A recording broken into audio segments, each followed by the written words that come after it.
Thank you. All right. So the SSA is the Social Security Act, giving money to the elderly. These are the people that can't work. It's also going to address unemployment, and it's also going to address the disabled. So helping money for the disabled, the people that also can't work. Could the Social Security Act become unconstitutional to give money to people who can't work or something like that? Well, here's where the difference is.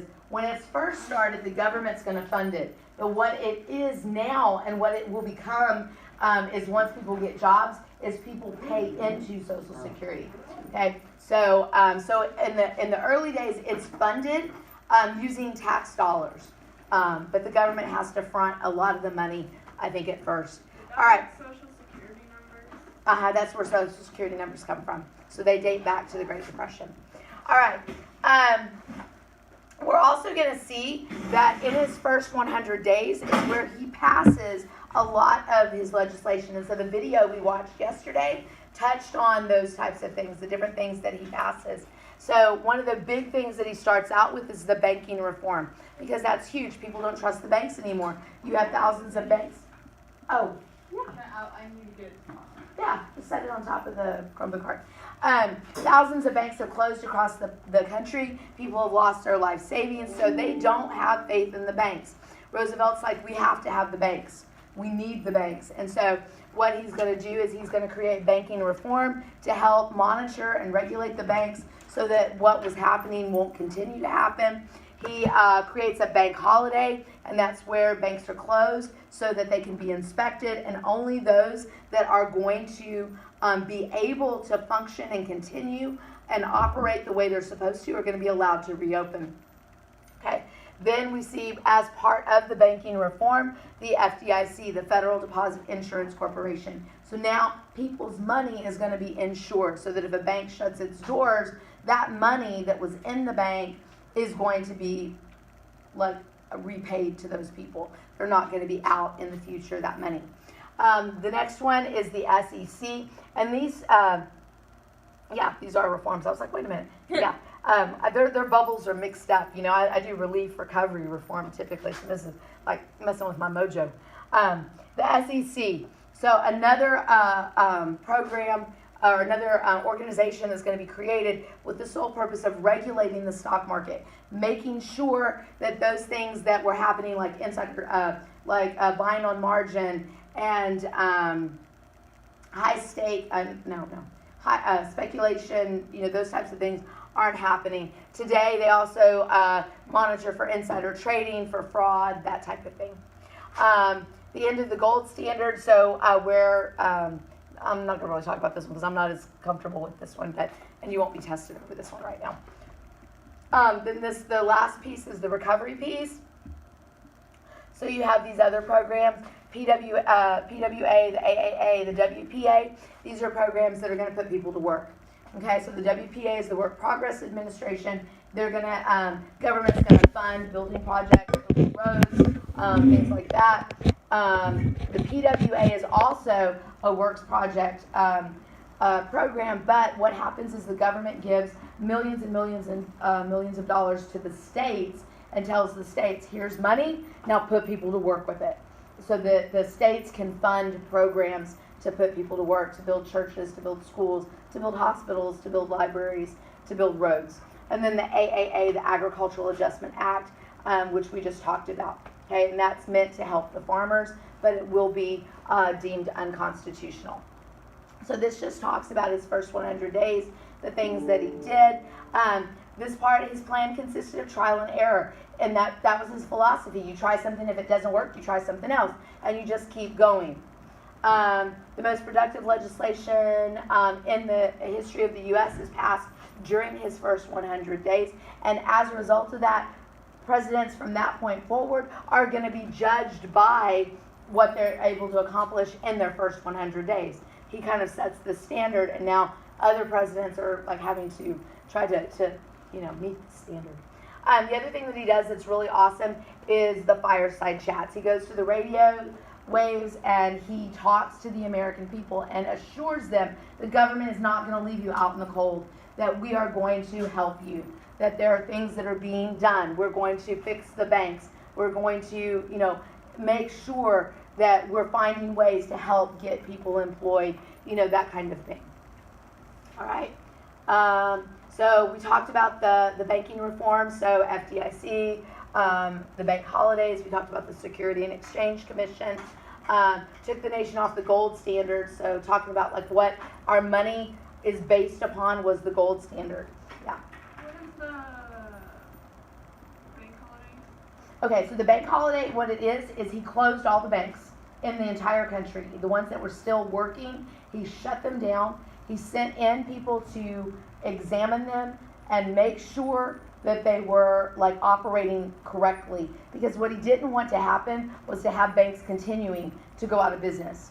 So that's what he does, and they're closed for a few days while they're being inspected, and the ones that are deemed able to function and work are reopened. The ones that he's like nope are closed.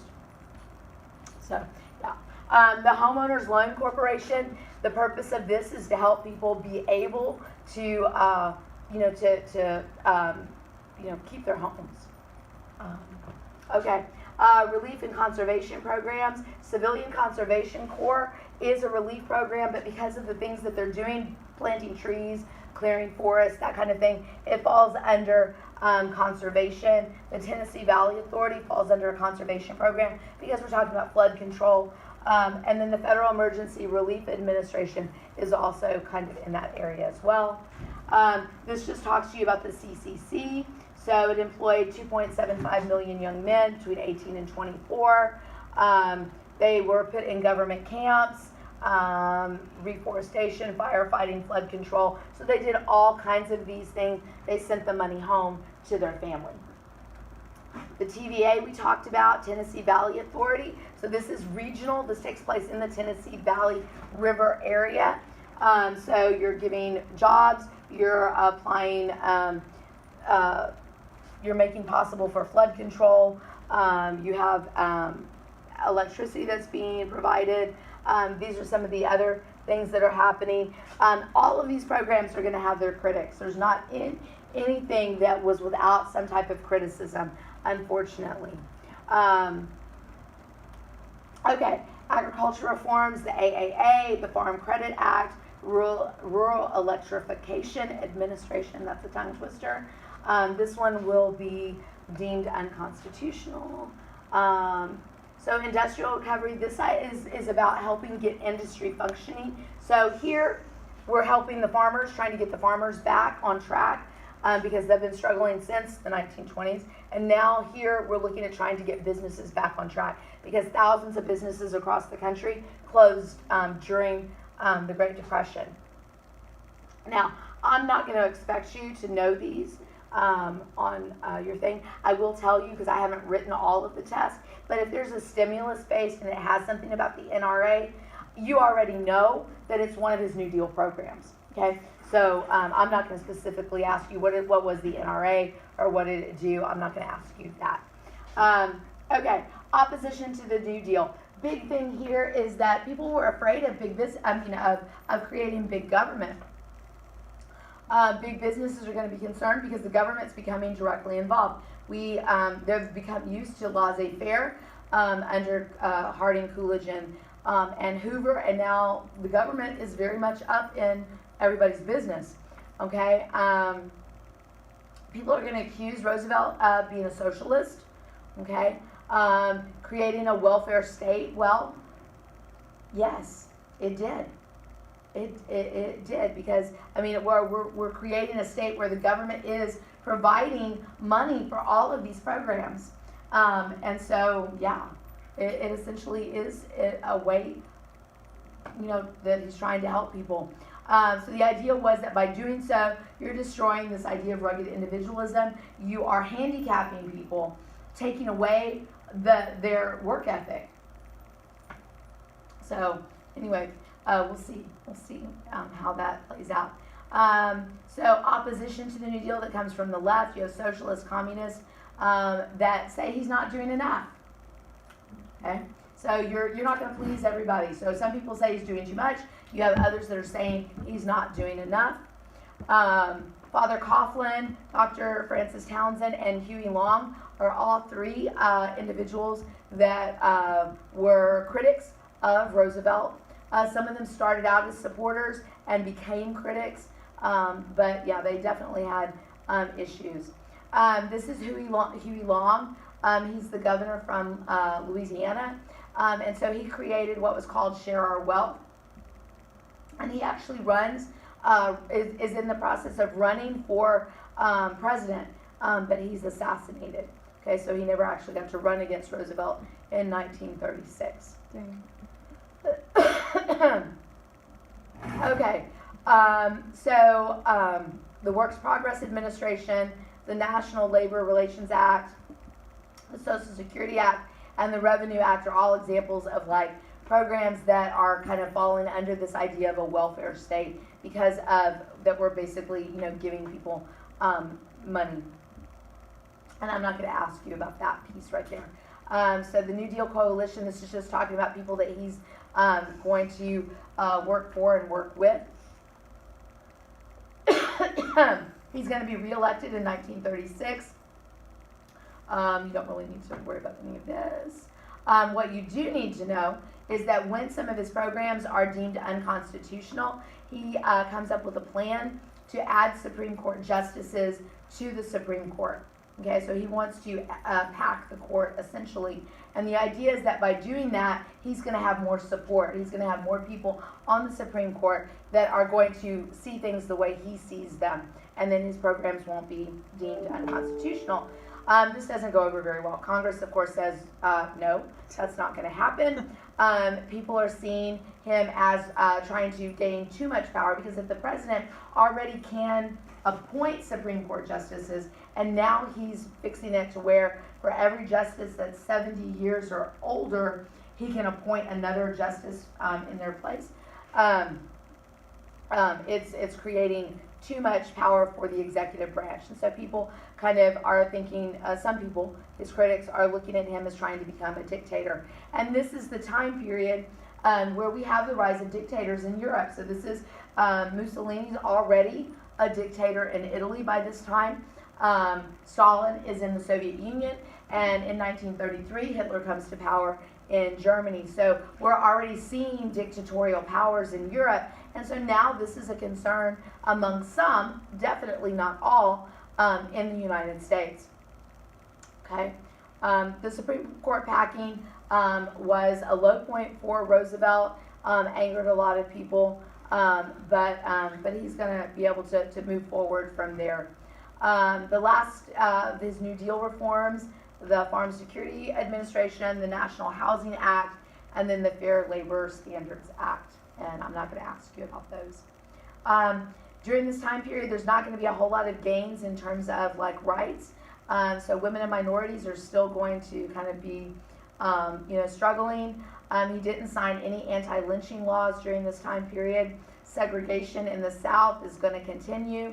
You still have poll taxes and literacy tests that are going to be used. So there was still a lot of issues with civil rights. FDR didn't do these things because he wanted all the support that he could get from the South. Okay, so what was the legacy of the New Deal? He's going to give hope to an American people that was hopeless in 1932 and prior to the election, prior to him taking office. The government can do things for the people. This is a big thing. This is a big idea that you guys need to walk away with, is that it's going to establish this idea that it is now the government's responsibility to take care of the American people. That becomes this attitude. So when they talk about welfare, becoming a welfare state, they're not totally wrong, because now in the world we live in, the expectation is if I'm out of a job, I'm going to be able to collect unemployment. If I'm disabled, the government's going to give me a check. If I'm old, I'm going to be able to collect Social Security. Those are things that become kind of expected. So like that's what we were talking about in classes, that like these things will never go away, right? Because it just becomes. It would take something radical in order to bring about an end to these programs. And basically by radical, I mean a revolution or some other country coming in and taking over us. Yeah. I think that's the only way it's going to happen. Was this where like our debt started to like? Oh yeah, it's going to go through the ceiling. Well, how was it before this? Like, were we in debt? Well, in the 1920s, we actually were doing really well prior to the Great Depression, so much so that we were able to lend money to other countries. We were, the wealthiest nation in the world. We didn't have basically any debt. We paid it back. Now we're Trillions. This is where we started going downhill. This is where the debt is going to start. Yeah. Okay, so now we're fundamentally responsible for the welfare of our people. In addressing the needs of Americans, FDR expanded the size and power of the federal government. These points right here, extremely important to understand. If we have to say what is the thing you need to walk away with about the Great Depression and the New Deal, this is what the New Deal did. And that's why there's critics of it. That's why people were opposed to it. That's why people today look at Roosevelt and they say that he created the mess that we're in today, that it all stems from this. But my question is, what was the alternative? Because apparently nobody else had a better idea. You know? What would have happened? Could So- we ever got out of that? Yeah, he's I loving it. could. Right? Okay. Power shifted from Wall Street to Pennsylvania Avenue, yet we still were able to maintain capitalism. We did not lose our free market economy. We were able to hold on to the type of economic principles that we had. Major successes were the Social Security Act. That is probably his biggest success, is the Social Security Act. Yeah. So like the takeaway, regardless if you think it's a good or a bad thing, it's just that is the basis, is that in addressing the needs of American, FDR vastly expanded the power of the federal Government, and the fact that now the view is that it is the government's responsibility that is the to most, take care of the people. Those are the two walkaways. Yes, if you want to take those are the two main things you need to walk away with. This is understanding that concept. Okay. Sorry. No, you're We'll good. go back. There you go. Thank you. Okay, so here, just talking about what happens. Congress passes the Relief, Recovery, and Reform programs. Supreme Court strikes some of them down. We have unions are going to become more powerful. Union membership is going to grow. So in the 1920s, it went down. In the 1930s, union membership goes up. Social Security is established. The government is going to have a very strong influence over the economy. The nature of government is changing, and welfare capitalism is born in the USA. So we should play Bruce Springsteen, Born in the USA. Welfare was born in the USA. Okay. Whoever's going to watch this video is going to be like, what was she on? Okay. Yeah, and we're not going to talk about those because you don't need to know this right now. So, what brings us out of the Great Depression? Roosevelt did a lot to try to help us. He's not going to end the Great Depression. Okay, he does things that are going to help. People are going to go to work. He's going to instill hope in the American people. But ultimately, World War II is what brings it to an end. It starts before we actually officially end. Before we officially, Before we officially enter World War II, we're already starting to see moving in that direction, because in 1940, yes, France falls to Hitler. And by that time, all of the countries of Europe are more or less under Nazi control, or Mussolini, but under their control, except for Great Britain. Okay? And so Great Britain is a U.S. ally. Now remember, we did not get involved in affairs. And up until now, we have basically been handicapped and not really able to give any kind of aid to the European nations because of laws that were put in place to prohibit us from doing so. But after France falls and Hitler attacks Great Britain, what's going to happen is Roosevelt is going to get Congress to agree to what becomes known as the Lend-Lease Act. And in doing that, we're going to start to see the United States is going to begin to rev up its manufacturing of wartime materials so that we can help to provide our allies overseas with the resources they need. Now keep in mind, we're not in the war. We don't enter the war until Japan attacks us in 1941. Okay? So just like World War One. Yeah, we get, but this time we actually get attacked. So what happens then is upon the attack at Pearl Harbor, everything is going to shift, and we are going to put everything that we have into preparing for war. And the world and the Great Depression will at that point end because we have more jobs than we have people to fill them because we're shipping all of our men overseas, and now we have all these vacancies, and so we're looking to fill jobs right and left. So essentially, I won't say unemployment disappears, but we go from 25 to 30% unemployment to maybe, you know, a very, very low percentage of unemployment, lower than probably what unemployment is today during that time period. So what's it? What Oh. is the unemployment? Do you know what our unemployment, the last time I don't know, is it like 4%, 5%, or is it higher than that? It all Okay. depends, it swings about. I'll have to Google that because that jumped Declined 3.8% reported today. 3.8% unemployment. No. Oh. Total non-farm payroll employment changed little in February, and the unemployment rate declined to 3.8%. Okay. The U.S. Bureau of Labor Statistics reported today, and that Okay. was March 8th. Okay. So I mean, it's relatively low. All right. So that is the Great Depression. What do we need to talk about? What do we need to go over? Because we still have time. Wow. Yeah, I flew through that. When it talks about, like, it's like, okay, on the FDIC, like, that's still Okay. in order today? Like, Yes. the ones that are still, does that mean it's still, like, there was one, like, the Tennessee one, like, does that still employ people to no. this day, or is it just, like, a historic, like, oh, look, we still have it? Okay. Yeah. So I don't think the Tennessee Valley Authority. It says it does on the short, on the, Oh, is it still there? Oh, I could be wrong then. on the paper, it says, I'm gonna get my agree. exists today, Oh, cool. I didn't even realize that because I always teach it just from the the historic. TVA, it says yes. Okay, fantastic. It has a lot to do with the power plant. Yeah, okay, well, good. See, he would know because he worked for 28 years at a power plant. Wow. But yeah, FDIC, the SEC, FHA, and now apparently the FHA are all things that we still see today. So are we just on the test going to be talking about just the first New Deal, or is we talking about the second New Deal? Whole thing. Because it all is bundled into what is the Great Depression. Hi, baby. Oh, so we went over the first and second New Deal? This includes all We of need them. to know, Okay, I didn't know. Yeah. which. Do we need to know what? Would Like- first New Deal, second New Deal? No. I mean, as far as I'm concerned, no. I don't What do you really care. What? I totally Just as long as we know, hey, this was one of his programs. I will tell you that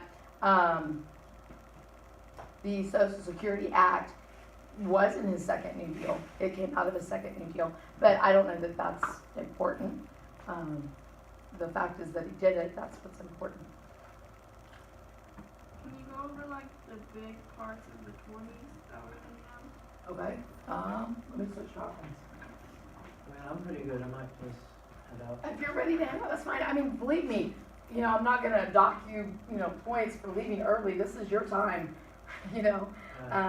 So if you're good, you're well. I mean, I'm here, so I'm gonna keep teaching as long as you need me to. If you gotta go, It's crazy how I was here effective the yesterday, readings so I are, was here the for the guided 20s. readings, what? like how well they work. Oh, Like yeah. if you do that, you know it. Like I'm thinking back and I'm like, oh yeah, I remember this question, I remember that, blah, blah, blah. Like it works.